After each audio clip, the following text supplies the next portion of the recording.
بالله السميع العليم من الشيطان اللعين الرجيم.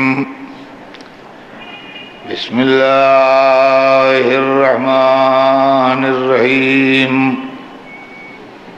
الحمد لله رب العالمين، والصلاة والسلام على سيدنا وشفيعنا بالقاسم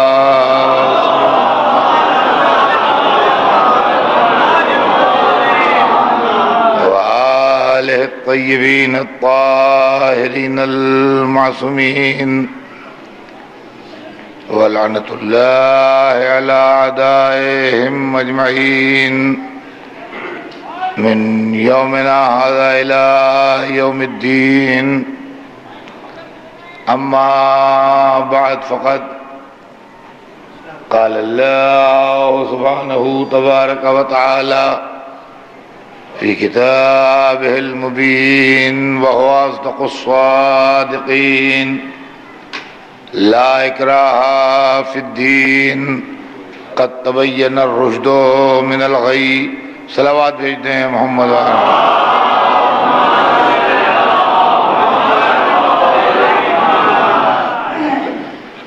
ارشاد اقدس جناب رب العزت ہے کہ دین کے معاملے میں کوئی جبر نہیں ہے، کوئی زبردستی، کوئی زیادتی نہیں ہے. ہدایت کے راستے کو گمراہی کے راستے سے الگ کر کے بتا دیا گیا ہے. عزیزان گرامی،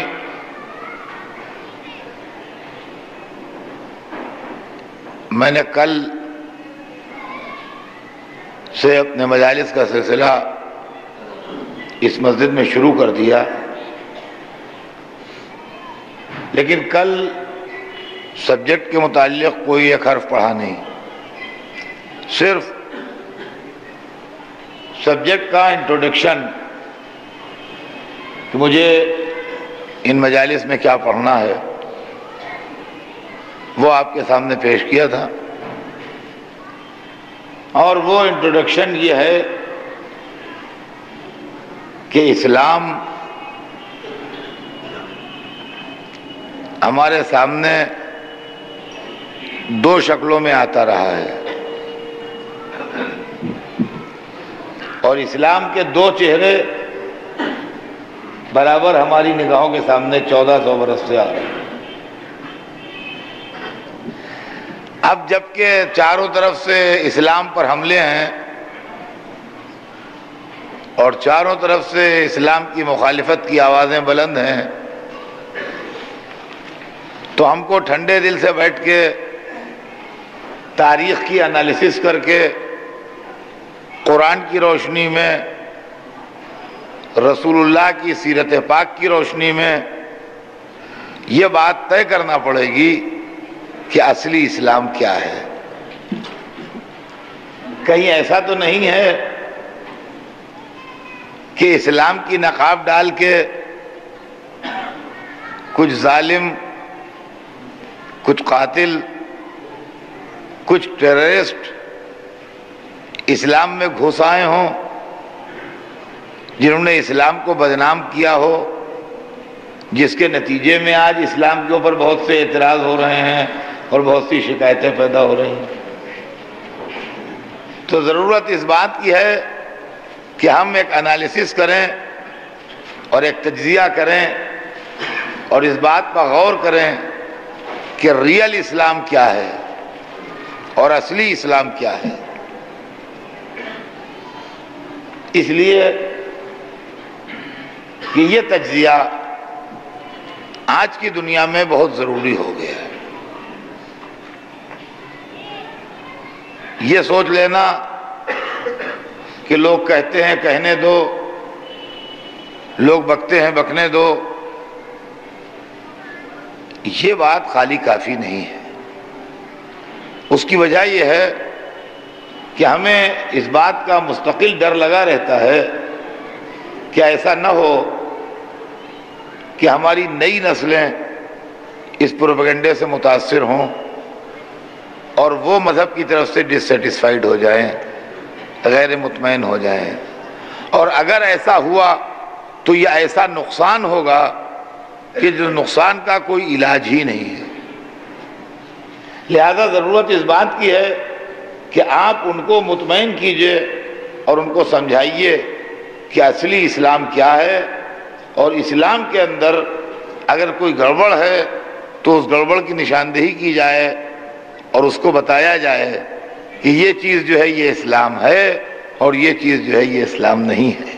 اور اسلام جو بدنام ہو رہا ہے وہ اسلام کی وجہ سے نہیں بدنام ہو رہا ہے، بلکہ اس چیز کی وجہ سے بدنام ہو رہا ہے جو اسلام نہ ہوتے ہوئے بھی بنام اسلام پیش کی جا رہی ہے اور ہم نے۔ تو یہ مسئلہ ہے جو ان مجالس میں زیر بحث آئے گا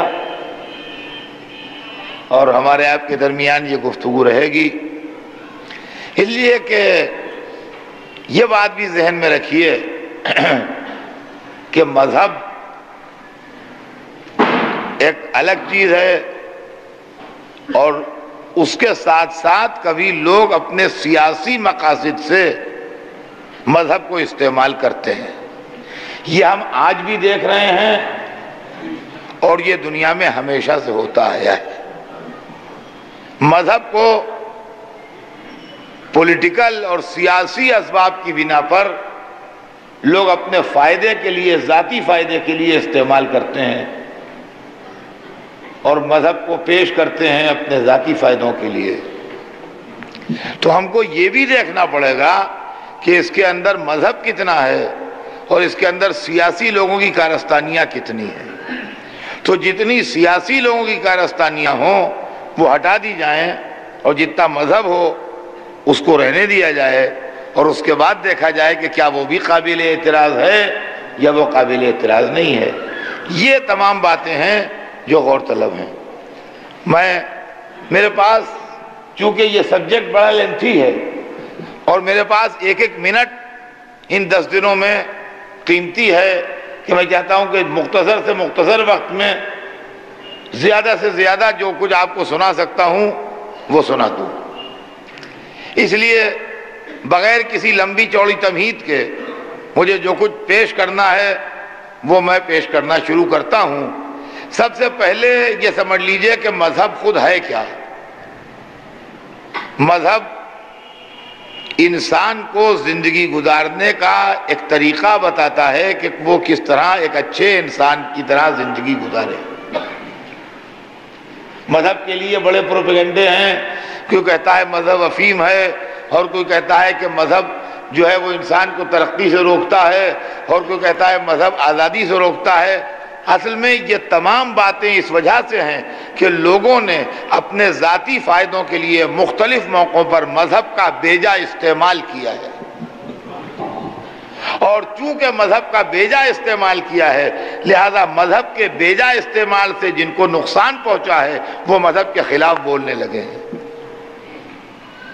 اب میں آپ سے بتاتا ہوں کہ ہسٹری میں کیا کیا واقعات ملتے ہیں۔ پوری کمیونزم کی تحریک جو مذہب کے خلاف چلی اور آج بھی ہے اور بہت سی جگہوں پر اس نے دم توڑ دیا، اس کے پیچھے قصہ یہ ہے کہ بادشاہوں نے، زار نے،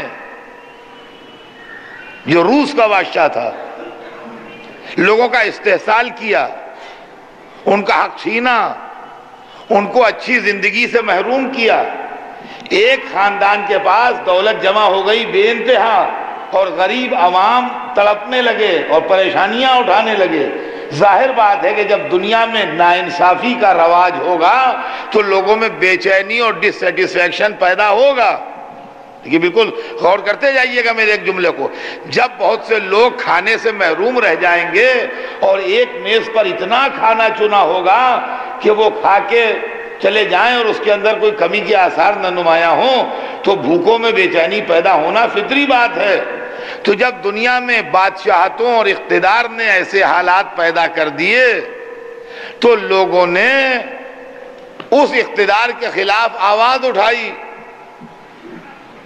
اور جب اس اقتدار کے خلاف آواز اٹھائی تو اس اقتدار نے فوراً سیاسی کارڈ مذہب کا استعمال کیا اور چرچ سے، مذہبی رہنماؤں سے اپنی سپورٹ چاہی۔ مذہبی رہنما ان کے ہاتھوں بکے ہوئے تھے، لہذا انہوں نے ان کی سپورٹ کی کہ برسر اقتدار طبقے کے خلاف یہ موومنٹ غلط ہیں۔ نتیجہ یہ ہوا کہ اس بے عنوانی اور ظلم کے خلاف جن لوگوں نے جب آواز اٹھائی، ہمیشہ برسر اقتدار طبقے نے اور بادشاہوں نے مذہبی رہنماؤں کی مدد سے ان کے موومنٹ کو کچل دیا۔ جب بہت دنوں ان کے موومنٹ کچلے جاتے رہے تو ان کی سمجھ میں یہ آیا کہ جب تک مذہبی سپورٹ رہے گی، جب تک ہمارا موومنٹ کامیاب نہیں ہوگا، لہذا جس ڈال پر ان کا آشیانہ بنا ہے، جب تک یہ ڈال لگی رہے گی تو یہ آشیانہ اپنی جگہ قائم رہے گا، یہ ہٹ نہیں سکتا ہے، لہذا اس ڈال کو کاٹو۔ تو آخری بار جو موومنٹ شروع ہوا وہ زار کے خلاف نہیں تھا، بلکہ وہ مذہب کے خلاف تھا۔ اب جو یہ کمیونزم والی جو تحریک چلی، یہ زار کے خلاف نہیں چلی، یہ مذہب کے خلاف چلی، اور جب انہوں نے عوام الناس کے دماغ سے مذہب کا تصور مٹا دیا تو اب جو زار پر حملہ کیا تو اس کو پروٹیکشن دینے والا کوئی نہیں تھا، وہ اپنے مشن میں کامیاب ہو گئے۔ تو اب دیکھیے، اب وہاں سے یہ بات چلی کہ مذہب افیم ہے اور مذہب انسان کو برا کرتا ہے اور مذہب انسان کو ترقی کو روکتا ہے اور مذہب آگے بڑھانے کو روکتا ہے۔ یہ کس مذہب کی بات ہو رہی تھی؟ یہ اس فرضی مذہب کی بات ہو رہی تھی جو ہمیشہ پیسے لے کے ظالم کو سپورٹ کرتا تھا، یہ کسی اصلی مذہب کی بات نہیں تھی۔ دیکھا آپ نے، یہ اصلی مذہب کی بات نہیں تھی، یہ اس مذہب کی بات تھی جو ظالموں کی سپورٹ کے لیے ہر وقت بنام مذہب تیار رہتا تھا۔ یہ اسی طرح سے 7ویں صدی میں یہ واقعہ ہوا دنیا میں کہ لوگوں نے جو زمانے کے آج سے 700 برس پہلے، 7ویں صدی میں منہ سے غلط نکل گیا، آج سے 700 برس پہلے یہ واقعہ ہوا کہ دنیا میں جو اس وقت کی سائنس تھی ماڈرن، اس کو لوگوں نے معلوم کیا اور اس کے متعلق اس کو بائبل میں ایڈ کیا، شامل کیا، اور اس کے بعد اس کو بائبل سے نکال کے کہا کہ دیکھو آج سے 1400 برس پہلے جو بائبل میں تھا وہی آج کی سائنس کہہ رہی ہے۔ یہ کام ان مذہبی رہنماؤں نے کیا جو مذہب کی اصلی اسپرٹ سے واقف نہیں تھے، بلکہ مذہب ان کے یہاں پروفیشنل تھا۔ فرمایا ہم نے، مذہب ان کے پاس پروفیشنل تھا، وہ مذہب کی ریئل اسپرٹ سے واقف نہیں تھے، اصلی روح سے واقف نہیں تھے۔ انہوں نے بھلے یہ کام اس لیے کیا ہو کہ وقتی طور سے کچھ لوگ مذہب سے قریب آ جائیں، اور وقتی طور سے کچھ لوگ مذہب سے قریب آ بھی گئے، اور اس کا وقتی طور سے فائدہ بھی پہنچ گیا۔ لیکن بعد میں جب تعلیم آگے بڑھی اور علم آگے بڑھا اور ترقی آگے بڑھی تو اس وقت کے نظریات جو تھے وہ غلط ثابت ہونے لگے۔ جب غلط ثابت ہونے لگے تو سائنسدانوں نے یہ کہا کہ یہ جو مذہبی کتاب میں لکھا ہے یہ غلط ہے، ریئلٹی یہ ہے، اصلیت یہ ہے، اس لیے کہ یہ تو لکھا ہے اور ہم اپنے علم و تجربے کی بنیاد پہ اس چیز کو ثابت کر رہے ہیں، لہذا یہ صحیح ہے وہ غلط ہے۔ اب مذہبی رہنما سچائی کیسے بیان کریں کہ ہم نے بعد میں شامل کیا تھا، یہ اصلی مذہب میں نہیں ہے؟ وہ مذہب کی طرف سے کھڑے ہوئے کہ نہیں یہ غلط کہتے ہیں، یہ جھوٹے ہیں، یہ بے دین ہیں، یہ بے ایمان ہیں، جو کچھ ہے وہ ہم جو کہہ رہے ہیں وہ صحیح ہے، اور یہ تو مذہب کے اور خدا کے اور دین کے خلاف ہیں اور آسمانی کتاب کے اینٹی لوگ ہیں اور یہ خراب لوگ ہیں۔ اب اس موقع پر تھرون نے چرچ کا ساتھ دیا۔ دیکھیے اس وقت بادشاہ نے ساتھ دیا مذہبی رہنماؤں کا، اور اس کے نتیجے میں سائنسدانوں کو قتل کیا گیا۔ گلیلیو، برونو، یہ بڑے بڑے لوگ مارے گئے، اور چرچ نے ان کو بڑی سخت سزائیں دی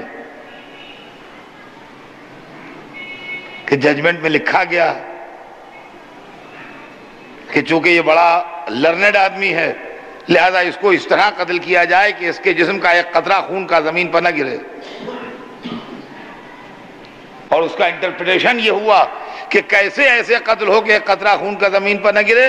کڑھاؤں میں، بہت بڑے کڑھاؤں میں تیل کھولا کہ اس میں اس کو ڈال دیا جائے تاکہ اس کے جسم کا ایک قطرہ خون کا زمین پر نہ گرے. ایسی ظالمانہ سزائیں بنام مذہب دی گئیں. غور سے سنیے گا آپ، ایسی ظالمانہ سزائیں بنام مذہب دی گئیں، اور اس کا نتیجہ یہ نکلا کہ علم آگے بڑھتا رہا. علم ایک ایسا قافلہ ہے جو کبھی رکے گا نہیں، اور علم ایک ایسی طاقت ہے کہ جو اس سے ٹکرائے گا وہ ہمیشہ چور چور ہو جائے گا، وہ کبھی اس کا مقابلہ نہیں کر سکتا. تو علم کا قافلہ تو چلتا رہا. نتیجہ یہ ہوا کہ آہستہ آہستہ وہ تمام طاقتیں جو تھیں، جو ان پڑھے لکھے لوگوں کے خلاف تھیں، انہوں نے دم توڑ دیا. اور اس کے بعد یہ نظریہ بنا کہ بھائی مذہب تو آدمی کا پرسنل معاملہ ہے، اور سائنس نے تو مذہب کو غلط ثابت کر دیا ہے. اب جس کا دل چاہے ذاتی طور سے مذہب کو مانے، جس کا دل چاہے مذہب کو نہ مانے. تو اس طرح کے پروپیگنڈے جو مذہب کے خلاف ہوئے، تو وہ اصل میں اصلی مذہب کے خلاف باتیں نہیں تھیں، بلکہ جس کے اندر سیاست کار فرما تھی، جس کے اندر مصلحت کار فرما تھی، جس کے اندر آپس کی غلطیاں کار فرما تھیں، اس کی وجہ سے مذہب بدنام ہوا. یہ چیزیں جب دنیا میں وہ قومیں پھیلیں تو اپنے ساتھ اپنے نظریات بھی لے کے پھیلیں اور اپنے ساتھ اپنی فکر بھی لے کے پھیلیں. عزیزان گرامی، یہی معاملہ اسلام میں بھی ہوا. اب دوسروں کی کہانی تو آپ نے سن لی، لیکن اپنی کہانی بھی سننے کی ہمت رکھیے. یہی معاملہ اسلام میں بھی ہوا، اس لیے کہ بادشاہتوں کی سیاست، حکومت کی سیاست، اقتدار کی سیاست، ہر جگہ مذہب کا نام استعمال کیا گیا. ہر جگہ مذہب کا نام استعمال کیا گیا. کسی کو تاج چاہیے وہ مذہب کا حوالہ دے رہا ہے، کسی کو تخت چاہیے وہ مذہب کا حوالہ دے رہا ہے، کسی کو پراپرٹی چاہیے وہ مذہب کا حوالہ دے رہا ہے، کسی کو زمین چاہیے وہ مذہب کا حوالہ دے رہا ہے. مذہب کا ذاتی فائدوں کے لیے استعمال اور مذہب کا اپنے ذاتی مقصد کے لیے استعمال 1400 سال سے ہوتا آیا، اس کی ہسٹری گواہ ہے، اور آج بھی ہو رہا ہے. عزیزان گرامی، یہ کوئی عجیب بات نہیں ہے جو میں آپ کے سامنے پڑھ رہا ہوں.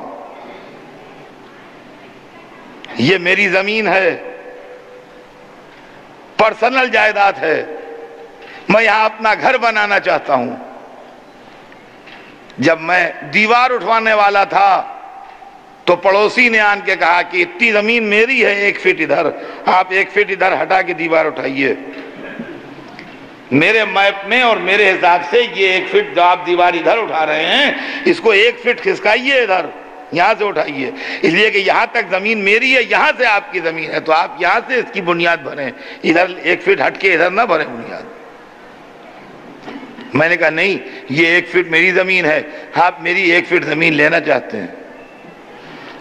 تھوڑی دیر آپس میں جھگڑا ہوا. اب اگر میرے اور اس کے درمیان کہیں اتفاق سے، میری خوش قسمتی سے مذہب کا فرق نکل آیا کہ میں مسلمان تھا، وہ نان مسلم تھا، تو یہ سمجھ لیجئے کہ میرا کام بن گیا. اگر کہیں اتفاق سے یہ فائدہ مجھے مل گیا کہ میں مسلمان تھا اور میرا پڑوسی جو تھا وہ مسلمان نہیں تھا، تو یہ سمجھیے میرا کیس مضبوط ہو گیا بس. اور تھوڑی دیر میرے اس کے جھگڑا ہوا، اور اس کے بعد میں نے دوسرا نعرہ دیا کہ بھائیوں یہ ناانصافی دیکھو، ایک مسلمان کی زمین پر ایک غیر قبضہ کیے لے رہا ہے، غیرت اسلام کو کیا ہو گیا ہے. اور تھوڑی دیر میں بھائی مسلمان جمع ہونے لگے اور ذرا دیر میں تکبیر کے نعرے بلند ہونے لگے. 10 بجے دن کو جھگڑا شروع ہوا تھا، 2 بجے دن تک اسلام خطرے میں آ چکا تھا.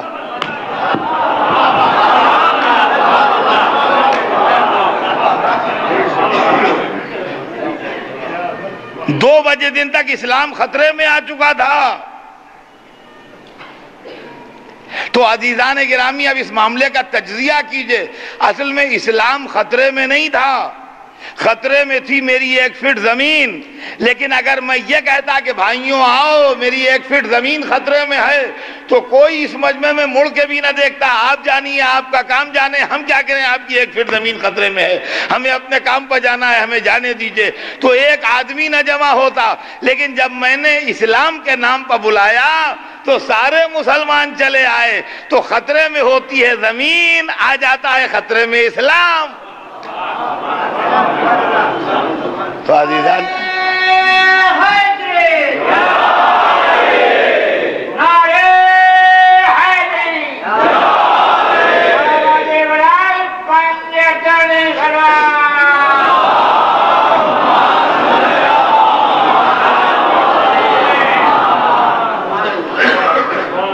تو مذہب کے سلسلے میں جب آپ انالیسس کرنے بیٹھیں، جب آپ تجزیہ کرنے بیٹھیں، تو آپ کو ان تمام فیکٹرز کو ذہن میں رکھنا پڑے گا بڑی ہوشیاری کے ساتھ، کہ سیاست کی کارفرمائی کہاں پر تھی، پروفیشنل مذہبی رہنماؤں کی کارفرمائی کہاں پر تھی، اپنے ذاتی فائدوں کی بات کہاں پر تھی، اور اصلی اور واقعی مذہب کی بات کہاں پر تھی۔ فرمایا ہم نے اس لیے کہ مذہب جو تعصب کی دیواریں گرانے آیا تھا، آج تعصب کی دیواریں اٹھانے کے لیے استعمال ہو رہا ہے۔ مذہب کیا ہے، اسلام کیا ہے، پہلے اسلام کو سمجھیے کہ جس چیز کا نام اسلام ہے وہ ہے کیا چیز۔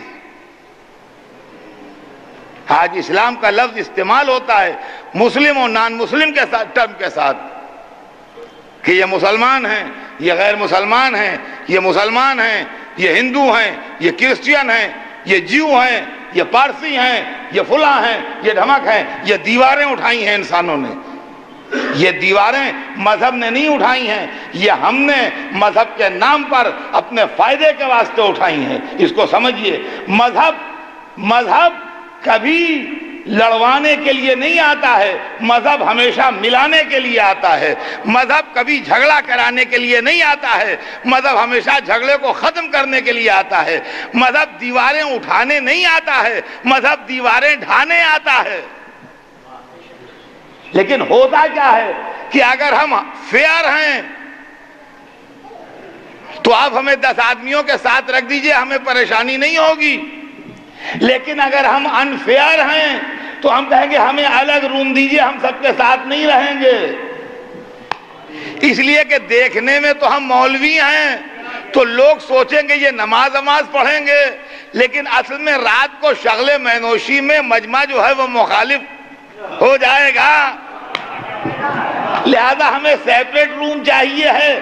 تو عزیزان گرامی، مذہب اس لیے آیا تھا کہ دیواریں توڑ کے ساری دنیا کے انسانوں کو ایک ساتھ رکھے، لیکن جن کو دنیا میں انفیئر کام کرنا تھے انہوں نے دیواریں اس لیے اٹھائیں کہ کرداروں پر پردہ پڑا رہے۔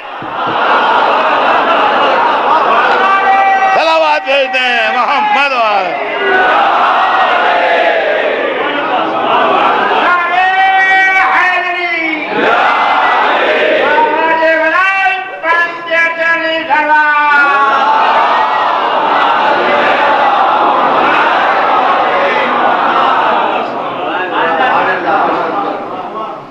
کرداروں پر پردہ پڑا رہے۔ مذہب انسان کو انسان بنانے کی ایک الہی تحریک ہے۔ مذہب انسان کو انسان بنانے کا ایک آسمانی موومنٹ ہے۔ مذہب کو آپ کیا سمجھتے ہیں؟ مذہب اس لیے آیا ہے کہ ایک دوسرے پر ظلم نہ کرے، مذہب اس لیے آیا ہے کہ ایک دوسرے کو ستائے نہیں، مذہب اس لیے آیا ہے کہ ایک دوسرے کا خون نہ چوسے، مذہب اس لیے آیا ہے کہ ایک دوسرے کا حق نہ کھا جائے۔ مذہب کا مقصد انسان کو کنٹرول کرنا ہے۔ اللہ نے یہ کائنات بنائی ہے، اس کائنات کا سب سے طاقتور، سب سے پاورفل مخلوق جو ہے وہ انسان ہے۔ کائنات میں جتنے اور ہیں وہ سب ایک نظام کے تابع ہیں جو چل رہے ہیں۔ سردی کا زمانہ ہے تو سردی ہوگی، گرمی کا زمانہ ہے تو گرمی ہوگی. اور کائنات میں جتنے مخلوق ہیں سب کے متعلق ہمیں سب ڈیٹیل معلوم ہے، اور کبھی جو ڈیٹیلز ہمیں معلوم ہے اس میں گڑبڑ نہیں ہوتی. کون سمندر کتنا گہرا ہے معلوم ہے، کون پہاڑ کتنا اونچا ہے معلوم ہے، اس زمانے میں کون سی چیز بوئی جاتی ہے اور اگتی ہے معلوم ہے. انگور کس علاقے میں پیدا ہوتا ہے، انار کس علاقے میں پیدا ہوتا ہے، کھجور کیسے علاقے میں پیدا ہوتی ہے، آم کیسے علاقے میں پیدا ہوتا ہے، ناریل کیسے علاقے میں پیدا ہوتا ہے. انسان کو ساری ڈیٹیلز معلوم ہے. کبھی آم پیدا کرنے والی زمین پر ناریل نہیں بوتا آدمی، کبھی ناریل پیدا کرنے والی زمین پر آم نہیں بوتا آدمی. ڈیزرٹ میں کون سی چیزیں پیدا ہوتی ہیں، سمندر کے ساحلوں پر کون سی چیزیں پیدا ہوتی ہیں، پہاڑی علاقوں میں کون سی چیزیں پیدا ہوتی ہیں، سب انسان کو ڈیٹیلز معلوم ہے. جانوروں کے متعلق سب تفصیل معلوم ہے، کون کون سے سانپ زہریلے ہیں، کون سے سانپ زہریلے نہیں ہیں، آدمی کو تفصیل سے معلوم ہے. کن جانوروں سے کون سے کام لیے جاتے ہیں سب آدمی کو معلوم ہے. کون جانور پالو بنا کے انسان کے کام میں استعمال ہوتے ہیں، کون جانور ایسے ہیں جو پالو نہیں بنائے جا سکتے اور جنگلی جانور ہیں، آدمی کو معلوم ہے. شیر کیسا ہے، اس کا نیچر کیا ہے، سب ڈیٹیل آپ کو کتابوں میں مل جائے گی. لیکن کبوتر کا کتنا انوسنٹ جانور ہے سب آپ کو معلوم ہو جائے گا. لیکن انسان کے متعلق کچھ نہیں معلوم.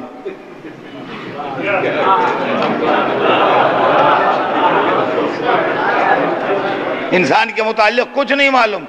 کون سمندروں سے زیادہ گہرا ہے ہمیں نہیں معلوم، کون پہاڑوں سے زیادہ اونچا ہے ہمیں نہیں معلوم، کون کبوتر سے زیادہ انوسنٹ ہے ہمیں نہیں معلوم، کون سانپ سے زیادہ زہریلا ہے ہمیں نہیں معلوم،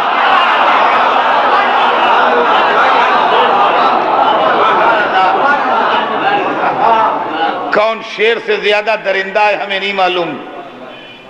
چونکہ کسی کے منہ میں زبان نہیں ہے، ہمارے منہ میں خالی زبان ہے،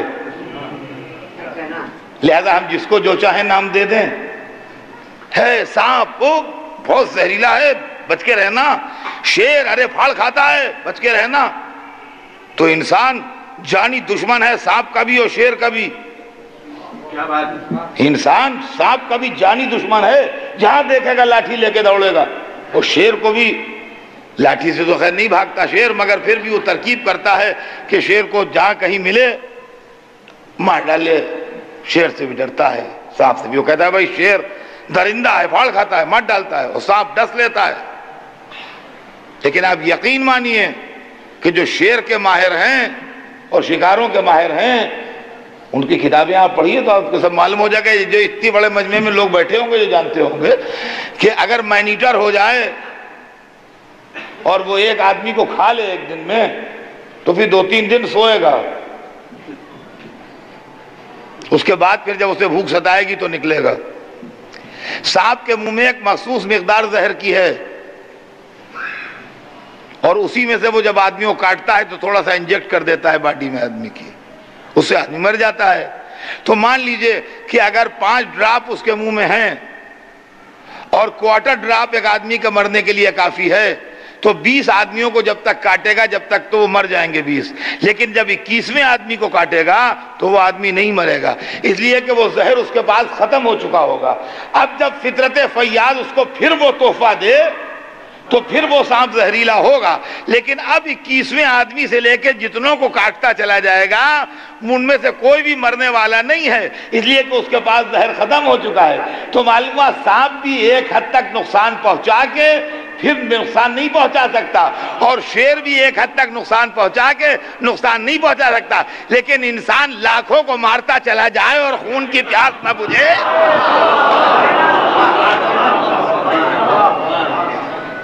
یہ ہے انسان.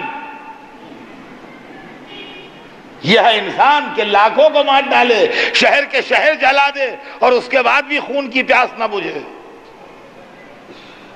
اس کا نام انسان ہے.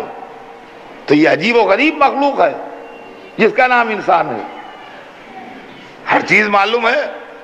اب خیر یہاں کا تو موسم دوسرا رہتا ہے. ہمارے یہاں لکھنؤ میں سردی اب کی بہت تیز پڑی، مگر یہ کہ جنوری دسمبر میں ہمیشہ سردی ہوتی ہے اور جون جولائی میں ہمیشہ گرمی ہوتی ہے. تو جب کبھی آپ لکھنؤ جون جولائی میں آئیے تو قطعاً کوئی سویٹر یا کوئی گرم کپڑا لے کے نہ آئیے گا، خالی لادنا پڑے گا اور کچھ نہیں. بالکل مہین کرتے اور بالکل ٹھنڈے کپڑے جو ہوتے ہیں وہاں پاس وہ لے کے آئیے اگر لکھنؤ جون جولائی میں آئیے. اور اگر کبھی جنوری دسمبر میں آئیے لکھنؤ تو جو بھی آپ کے پاس گرم سامان ہو وہ ضرور لائیے، اس لیے کہ ورنہ آپ پریشان ہو جائیں گے وہاں کی سردی سے. تو دسمبر جنوری میں لکھنؤ میں ہمیشہ سردی رہتی ہے، اور جون جولائی میں لکھنؤ میں ہمیشہ گرمی رہتی ہے اور پسینہ بہتا ہے. یہ موسم ہیں جو معلوم ہے، اطمینان ہے، یقین ہے کہ جون جولائی میں سردی نہیں ہوگی اور دسمبر جنوری میں گرمی نہیں ہوگی. لیکن انسان کب جنوری سے جون ہو جائے،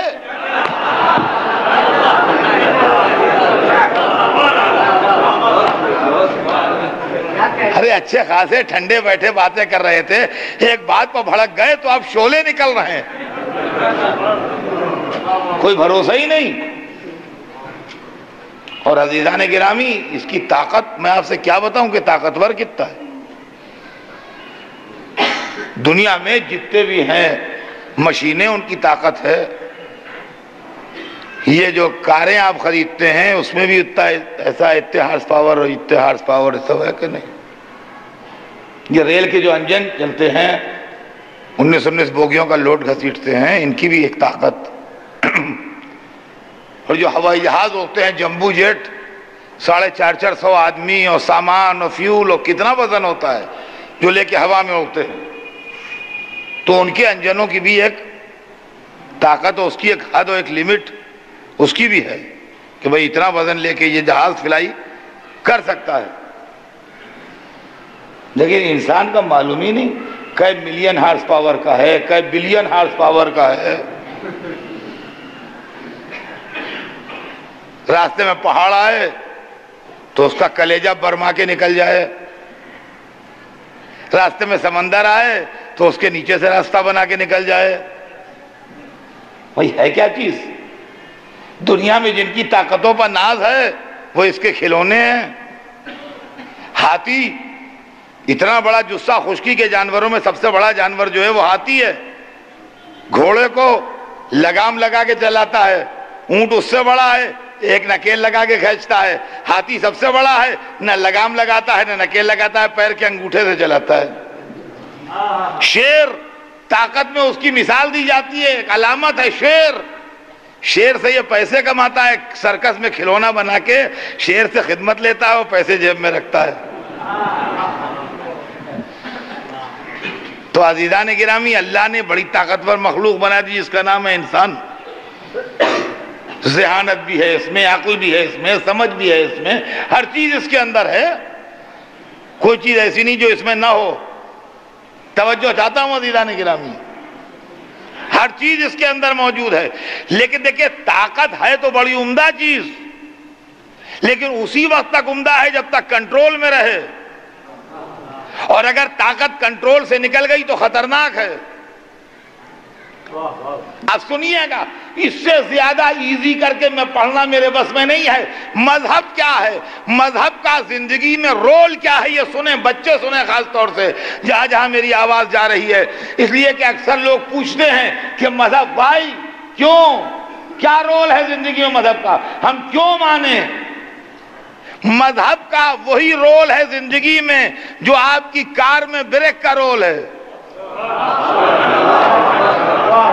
دیکھیے اس سے زیادہ ایزی مثال نہیں دی جا سکتی. جو کار میں بریک کا رول ہے وہی زندگی میں مذہب کا رول ہے. آپ کہیں گے ابھی بات سمجھ میں نہیں آئی. ہمارے دوست نے نئی گاڑی خریدی تو ہم ان کو مبارکباد دینے گئے کہ مبارک ہو بھائی، سنا تم نے نئی گاڑی خریدی ہے. تو وہ سر پکڑے بیٹھے تھے غصے میں. تو ہم نے کیا بات ہوئی؟ حجی کہنے لگے کیا نئی گاڑی خریدی ہے، کمپنی والوں نے اس میں بریک لگا کے بھیجا ہے. اور جو کار ہم نے خریدی اس میں بریک بھی ہے. اب بتائیے چلیں گے کیا ہم جب اس میں بریک ہے؟ تو نے کہا بھیا بریک کا مطلب یہ نہیں ہے کہ آپ بریک لگائے کھڑے رہیے، آپ جائیے آئیے چلیے پھریے، آپ کو نئی گاڑی پر گھومنا مبارک ہو، لیکن جب سگنل ریڈ ہو جائے تو بریک لگائیے، جب کوئی سامنے آ جائے تو بریک لگائیے، جب آپ کو یا کسی دوسرے کو آپ کی وجہ سے خطرہ ہو تو بریک لگائیے، ورنہ جب سڑک سیدھی ہو تو چلے جائیے، ہر وقت بریک لگائے۔ بریک کا مطلب یہ تھوڑی ہے کہ خالی بریک لگائے کھڑے رہیں، بس جس طریقے سے کار میں بریک کا یوز ہے ویسے ہی زندگی میں مذہب کا یوز ہے۔ آپ کھائیے، جب لقمہ حرام آ جائے بریک لگائیے۔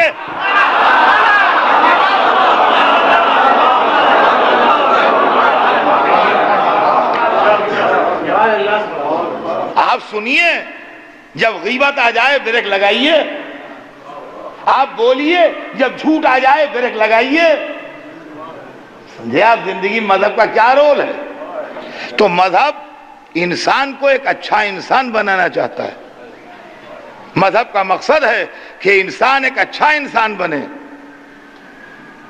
جس وقت اسلام آیا ہے عرب میں، تو اس وقت عرب میں دیواریں اٹھی ہوئی تھیں جن سے انسانیت کا سر زخمی ہو رہا تھا۔ یہ کالا ہے، یہ گورا ہے، یہ غریب ہے، یہ امیر ہے، یہ عرب ہے، یہ عجم ہے، یہ خاندانی ہے، یہ غیر خاندانی ہے، اور ان بنیادوں کے اوپر جو ڈسکرمنیشن تھا اس سے انسانیت فریاد کر رہی تھی، انسانیت کراہ رہی تھی۔ مذہب دیواریں گرانے کے واسطے آیا تھا۔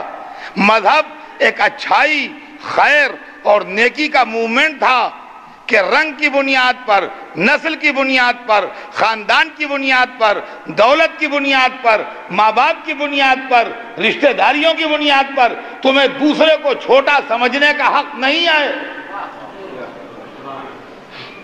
تمہیں دوسرے انسان سے خدمت لینے کا حق نہیں ہے، تمہیں دوسرے انسان پر ظلم کرنے کا حق نہیں ہے، اس لیے کہ تمہارا کلر وائٹ ہے، اس کا کلر بلیک ہے، لہذا تم سپر ہو۔ یہ گراؤنڈ نہیں بن سکتی تمہارے سپر ہونے کی۔ تم فلاں خاندان میں پیدا ہوئے ہو، وہ فلاں خاندان میں پیدا ہوا ہے، لہذا زندگی بھر تم عیش سے بیٹھے رہو اور زندگی بھر وہ تمہارے آگے ہاتھ جوڑے کھڑا رہے، یہ بنیاد نہیں ہو سکتی۔ چنانچہ یہی چیز قرآن پاک نے کہی کہ ایھا الناس، دیکھیے مذہب کیا ہے سنیے، مذہب میرے آپ کے کیریکٹر سے نہیں سمجھ میں آئے گا، اور جو لوگ میرے آپ کے کیریکٹر سے مذہب کو سمجھنا چاہتے ہیں یا غلطی کرنا چاہتے ہیں یا شرارت کرنا چاہتے ہیں، بھائی یا اگر ناسمجھی میں سمجھ رہے ہیں کہ اطہر صاحب کا کیریکٹر اسلام ہے تو غلطی کر رہے ہیں، یا ان کو کوئی شرارت مقصود ہے تو وہ میرے کیریکٹر کو ہائی لائٹ کر کے اس کو برا کہنا چاہتے ہیں، اس لیے کر رہے ہیں۔ تو اگر سادہ لو ہیں تو غلطی کر رہے ہیں، اور اگر جان بوجھ کے کر رہے ہیں تو شرارت کر رہے ہیں۔ اب سنیے، قرآن جو ہے وہ بنے گا اسلام کی دلیل کہ ریئل اسلام کیا ہے۔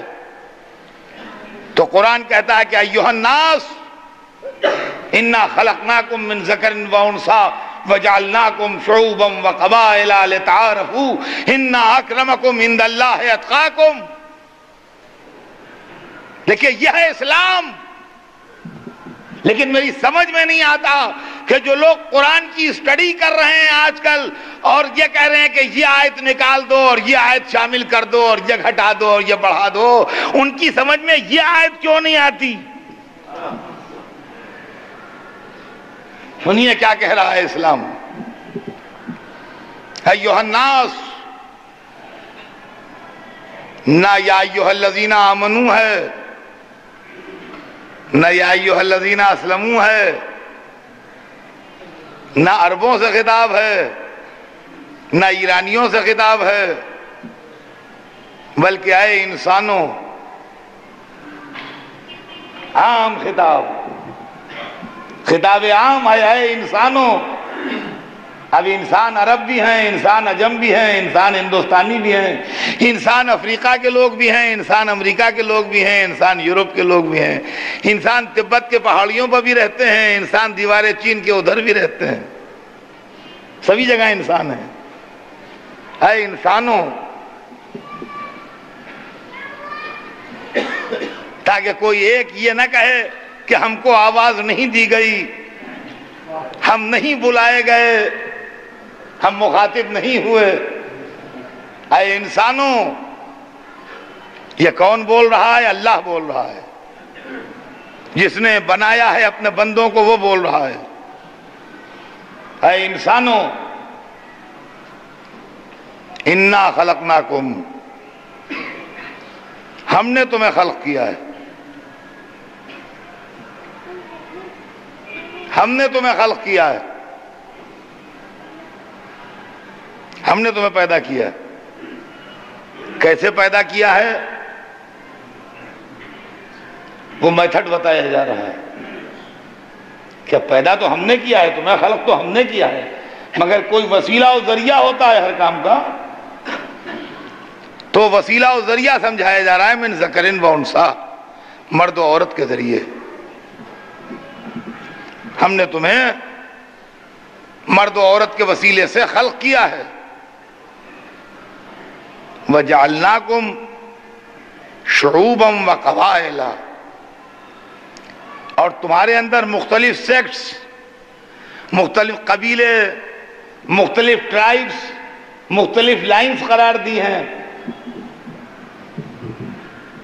کوئی کالا ہے، کوئی گورا ہے، کوئی ریڈ ہے، کوئی یلوئش ہے، گندمی رنگ کا ہے، زرد رنگ کا ہے، کالے رنگ کا ہے، گورے رنگ کا ہے، سرخ رنگ کا ہے، ڈیفرنٹ کلرز ہیں دنیا میں۔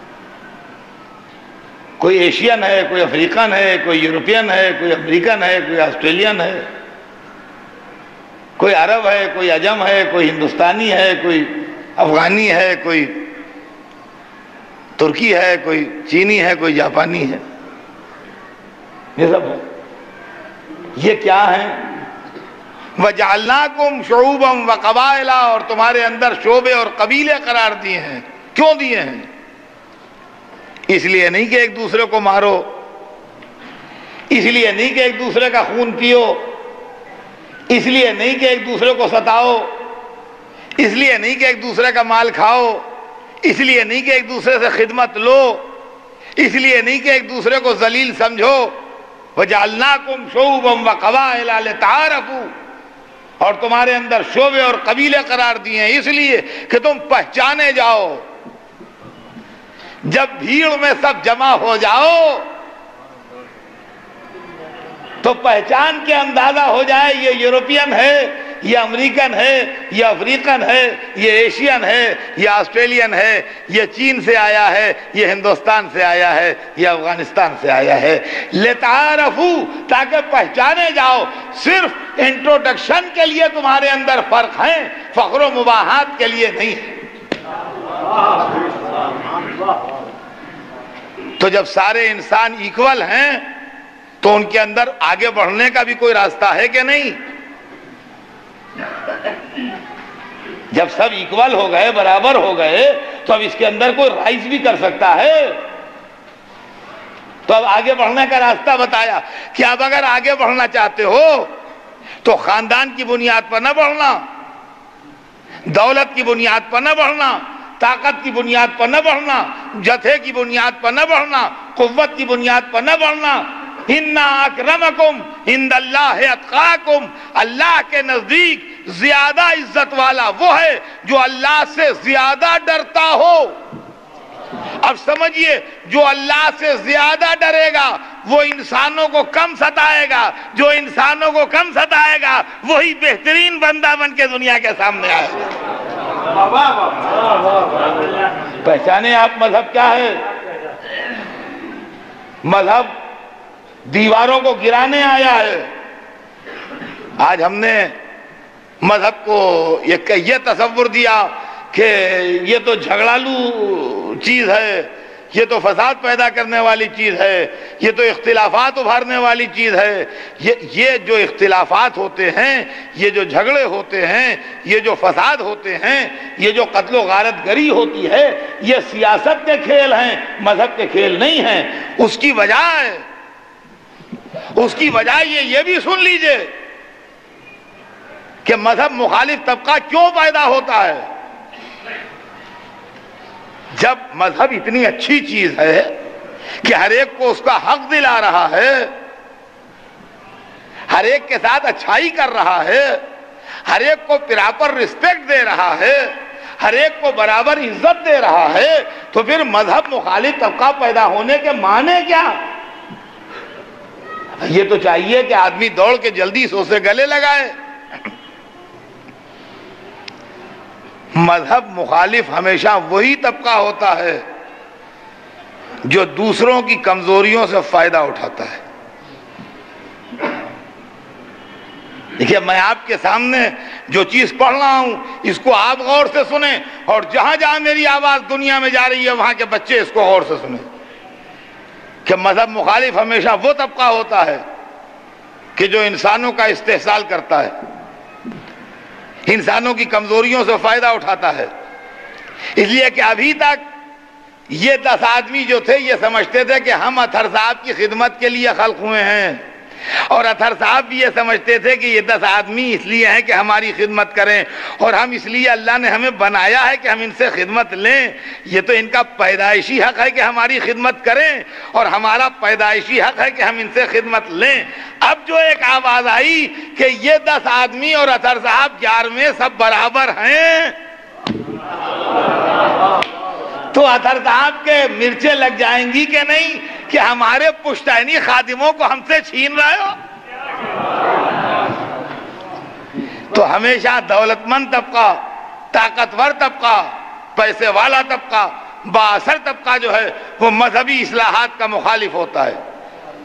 اور جب تک طاقت رہتی ہے اس کے اندر وہ کھل کے مخالفت کرتا ہے، اور جب طاقت جواب دے جاتی ہے تو مل کے مخالفت کرتا ہے. عزیزان گرامی، یہی اسلام کی کہانی بھی ہے کہ جس وقت حضور سرور کائنات نے مکے میں صلوات بھیجتے ہیں محمد،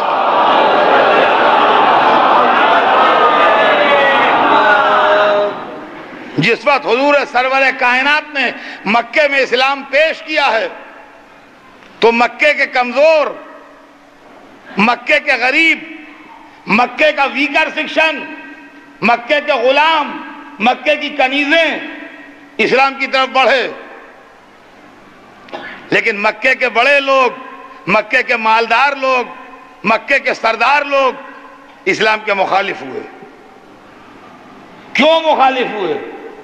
اس لیے مخالف ہوئے کہ ان کو یہ بات برداشت نہیں تھی کہ انسانیت کی بنیاد کے اوپر آقا اور غلام ایک کر دیے جائیں، انسانیت کی بنیاد کے اوپر کالے اور گورے ایک کر دیے جائیں، انسانیت کی بنیاد کے اوپر غریب اور امیر ایک دسترخوان پر بیٹھ کے کھانا کھائے. لہذا انہوں نے مخالفت کی. 20 برس تک رسول کے پیغام کی مخالفت سامنے آن کے کرتے رہے، لیکن جب حق کا سیلاب ان کو ڈبونے لگا تو انہوں نے فوراً اپنا نقشہ بدل دیا اور اب اسلام کے اندر شامل ہو کے اسلام کی مخالفت شروع کر دی. عزیزان گرامی، یہ ہے اسلام کی کہانی. اسلام کے اندر شامل ہو کے اسلام کی مخالفت شروع کر دی، ورنہ اسلام کہاں اور ملوکیت کہاں. یزید کی بادشاہت سے اسلام کا رشتہ کیا؟ یزید کی بادشاہت سے اسلام کا رشتہ کیا، آپ مجھے بتائیے. بات آج یہی پر تمام ہوگی، کل آگے بڑھے گی، اس لیے کہ آج کا وقت تمام ہوا. لیکن میں آپ سے پوچھتا ہوں اور سارے عالم اسلام سے پوچھتا ہوں، کب تک حقائق کو چھپائیے گا؟ اب وقت آ گیا ہے کہ آنکھوں میں آنکھیں ڈال کے سچائیوں کا مقابلہ کرے آدمی. شتر مرغ کے لیے مشہور ہے کہ ریت میں اپنا منہ چھپا کے سمجھتا ہے کہ میں چھپ گیا.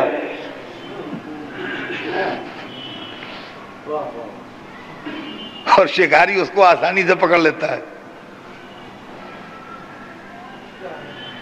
سوچیے آپ، یزید کی بادشاہت سے اسلام کا رشتہ کیا؟ اسلام میں کہاں بادشاہت ہے؟ یہاں تو عبدیت پر ناز ہے۔ بھائی اسلام کی سب سے بڑی شخصیت، سب سے عظیم شخصیت حضور سرور کائنات کی ذات اقدس ہے۔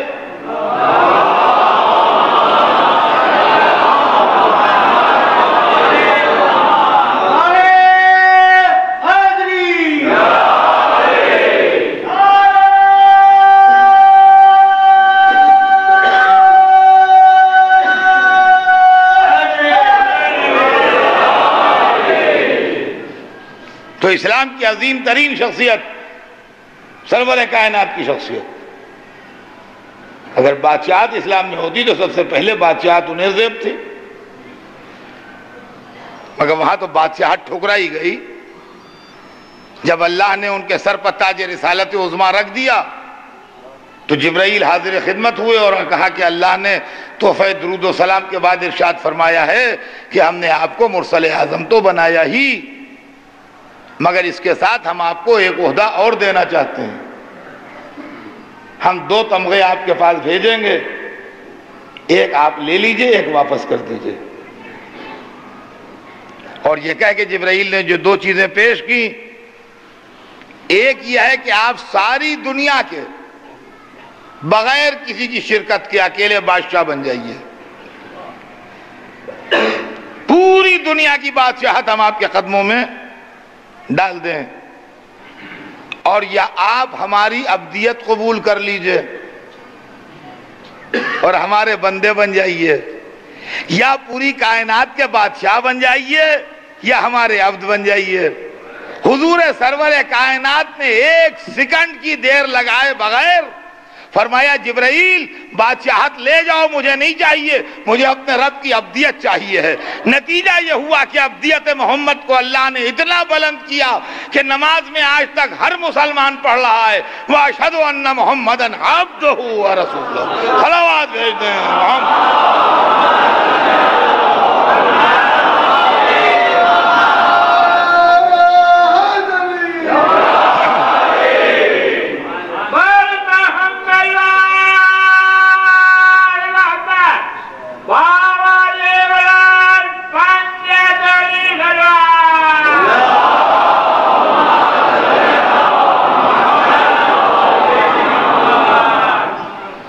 تو عزیزان گرامی، یزید کی بادشاہت سے اسلام کا رشتہ کیا، اور کہاں یزید اور کہاں اسلام؟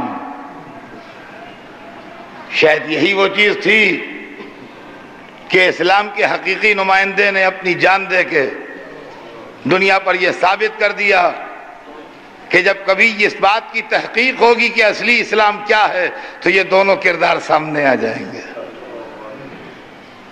عزیزوں، آج اسی قربانی کی یاد کی پہلی رات ہے۔ ابھی آپ نے اعلان سنا، محرم کا چاند آسمان پر نمودار ہو چکا۔ یہ وہی چاند ہے جس چاند میں سیدہ کے گھر کے چاند ستارے غروب ہو گئے۔ یہ وہی چاند ہے جس چاند میں بنی ہاشم کا چاند نہر فرات کے کنارے سو گیا۔ یہ وہی چاند ہے جس چاند میں لیلا کے چاند نے سینے پر برچھی کھائی، اور یہ وہی چاند ہے جس چاند میں رباب کے چاند کا ٹکڑا تیر کا نشانہ بنا، اور یہ وہی چاند ہے جس میں ام فروا کا چاند گھوڑوں کی ٹاپوں سے پامال ہو گیا۔ محرم کے چاند، تجھ سے بڑی یادیں وابستہ ہیں۔ حدیث میں ہے کہ امام جعفر صادق علیہ السلام جب محرم کا چاند ملاحظہ فرماتے تھے تو بآواز بلند گریہ فرماتے تھے، اور آپ کے گریے کی خبر سے پڑوسیوں کو اطلاع ہو جاتی تھی کہ محرم کا چاند نمودار ہو گیا، اس لیے کہ امام گریہ فرما رہے ہیں۔ اور عزیزان گرامی، یہی محرم کا چاند ہوا اور پہلی محرم آئی اور امام رضا غریب بیت الشرف میں غم و علم کے عالم میں تشریف فرما ہیں کہ ایک مرتبہ مشہور شاعر دیول حاضر خدمت امام ہوئے۔ امام نے دیول کو دیکھا، محرم کی پہلی تھی، کہا مرحبا یا دیول انت ناصرنا و مادحنا، دیول مرحبا تو ہمارے ناصر ہو، تو ہمارے مداح ہو۔ دیول محرم کا چاند ہو گیا، تم نے میرے جد کا مرثیہ بھی کہا۔ دیول نے ہاتھ جوڑے کہا یا ابن رسول اللہ، مرثیہ ہی کہہ کے حاضر ہوا ہوں، مرثیہ سنانے آیا ہوں۔ جب یہ سنا امام نے کہ دیول مرثیہ سنانے آئے ہیں تو اچھا دیول ٹھہر جاؤ، ابھی نہ سنانا۔ امام اٹھے، اپنے دست مبارک سے پردہ آویزہ کیا، بیت الشرف میں تشریف لے گئے، بیویوں کو اطلاع دی، سیدانیاں پردے کے پیچھے تشریف فرما ہوئی۔ اب امام نے حکم دیا دیول اب مرثیہ پڑھو۔ دیول نے اپنا تاریخی مرثیہ شروع کیا، افاطم قومی ابنۃ الخیر فندبی نجوم و سماوات بالارض فلاتی، ہے فاطمہ، ہے خیر خلق کی بیٹی اٹھیے، دیکھیے آسمان عزت کے ستارے زمین پر بکھرے پڑے ہیں۔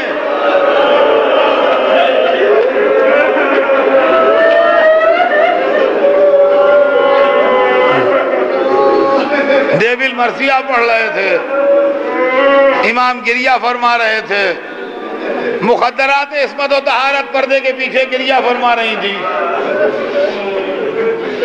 یہاں تک کہ دیول کا مرثیہ منزل و منزل آگے بڑھا، اور جب تمام ہوا تو یہ سمجھ لیجئے 8ویں امام کا زمانہ تھا۔ دیول نے مرثیہ یہاں تک پڑھا کہ کوئی مدینے میں سو رہا ہے، کوئی نجف میں آرام کر رہا ہے، کوئی کربلا میں سو رہا ہے، کوئی بغداد میں سو رہا ہے۔ امام موسیٰ کاظم علیہ السلام تک کے تذکرے کو مرثیہ تمام ہوا۔ جب دیول مرثیہ پڑھ چکے تو امام نے ایک شعر کا اضافہ کیا، وَقَبْرٌ بِطُوسَ لَهَا مِن مُصِیبَةٍ، ایک قبر طوس میں بھی ہے، ہائے اس کی مصیبت جو سب سے الگ سو رہا ہے۔ کہا دیول اس شعر کو اس مرثیہ میں شامل کر لو۔ دیول نے شعر شامل کیا اور اس کے بعد ایک دفعہ کہنے لگے یا ابن رسول اللہ، میں آپ کے گھر کا پرانا خادم ہوں، آج تک مجھے نہیں معلوم ہوا یہ کون ہے جو زمین طوس پر سو رہا ہے۔ کہا دیول تو صحیح کہتا ہے، تجھے کیسے معلوم ہوگا؟ یہ میں اپنی قبر بننے کی خبر دے رہا ہوں۔ با اتنا سننا تھا کہ دیول نے شعر بھی پڑھ دیا، شعر پڑھا، اندر سے کنیز آئی، اے دیول چپ ہو جا، امام رضا کی بہن کو غش آ گیا۔ میں کہوں گا اے امام رضا کی بہن، بھائی کی خبر شہادت نہ سنی؟ ہائے حسین کی بہن، ہائے شہزادی زینب، بھائی کے سر کو نیزہ طبی۔